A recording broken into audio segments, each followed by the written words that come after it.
بلوچستان کے شہر ماشکیل سے ہمارے نمائندہ نصیر قبدانی کی رپورٹ کے مطابق بلوچستان کے سرحدی علاقے اور ضلع واشو کا آبادی اور رقبے کے لحاظ سے بڑے تحصیل ماشکیل میں بینک نہ ہونے کی وجہ سے سرکاری ملازمین سمیت کاروباری حضرات کو شدید مشکلات کا سامنا ہے۔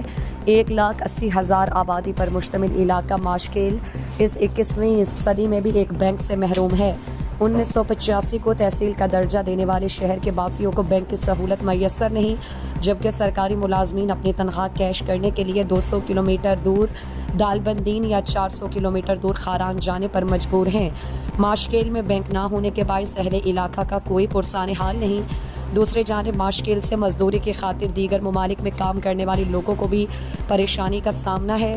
علاقے کے سماجی حلقوں نے صوبائی حکومت اور دیگر متعلقہ حکام سے ماشکیل میں ہنگامی بنیادوں پر نیشنل بینک کا برانچ کھولنے کا مطالبہ کیا ہے۔